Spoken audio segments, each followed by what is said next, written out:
Laurent Gérard, c'est sans modération, pas de limite et des imitations en pagaille tous les matins de la semaine et le meilleur réservé aux auditeurs du week-end. Humour assuré. C'est parti avec Laurent et Jade. Depuis qu'il a déclaré sa candidature à la primaire de la droite, Éric Ciotti n'a pas encore décollé dans les sondages. Heureusement, l'ancien président, Nicolas Sarkozy, a décidé de l'aider. Merci de ton aide, Nicolas. C'est gentil de m'aider à conquérir l'Élysée. Ah non, mais de rien, Eric. Hein. Et tu vois, en ce moment, j'ai pas de convocation au tribunal. Alors, pour tuer le temps, j'en profite pour aider les plus nécessiteux, de mes fils spirituels. Tu sais, Eric, dans toutes les familles politiques, il y a des vilains petits canards. Ah oui, mais attention, hein, moi je ne suis pas une canard. Hein? Ah ben non, bien sûr. Prends pas pour toi, Donald.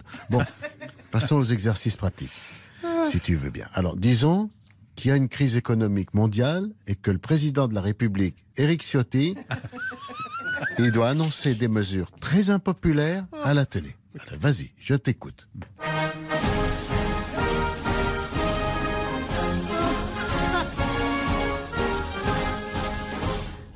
Mes chers compatriotes, la situation est grave.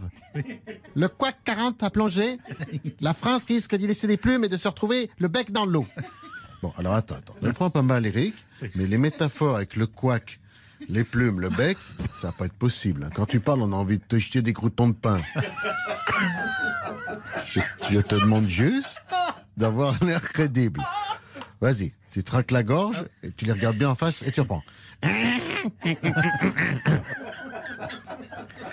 Mes chers compatriotes, face à la crise, j'ai élaboré un plan efficace et qui ne casse pas trop pattes à un canard. Bon, laisse tomber. On va s'arrêter là pour aujourd'hui.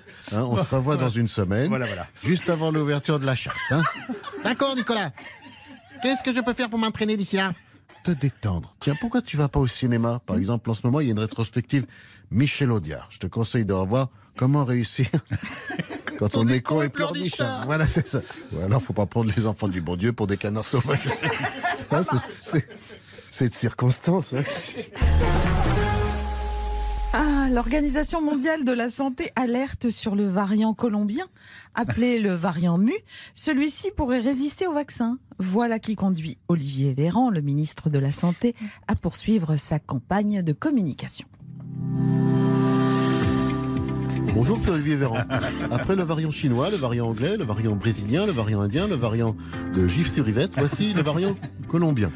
Faites très attention, si vous êtes contaminé par le variant colombien, vous verrez des éléphants roses et nous vous enfermerons dans le jardin des Halles à Paris avec des fumeurs de crack, des punks à chiens. Oh non. Vous aurez les dents noires et elles finiront par tomber. Pour ne pas avoir les dents qui se déchaussent, il est nécessaire d'avoir une bonne hygiène bucco-dentaire. Voilà pourquoi, dans chaque lieu public, un agent du ministère va vérifier votre haleine. Si elle est mauvaise, vous serez assigné à résidence jusqu'à la fin de vos jours. Si elle est bonne, vous aurez gagné votre passe dentaire. Alors, pensez à Hollywood Véran, le chewing-gum au bon goût de menthe.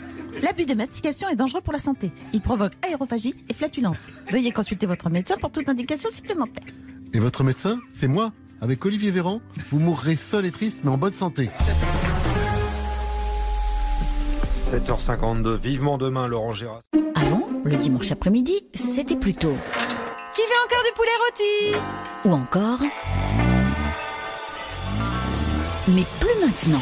Désormais, vos dimanches après-midi seront plutôt comme ça. C'est le Bon Dimanche Show sur RTL avec du rire, des invités et encore du rire. Le Bon Dimanche Show, l'émission qui vous promet des vrais bons dimanches. Le Bon Dimanche Show, présenté par Bruno Guillon, c'est dimanche dès 14h sur RTL et à tout moment en podcast sur RTL.fr et l'appli RTL.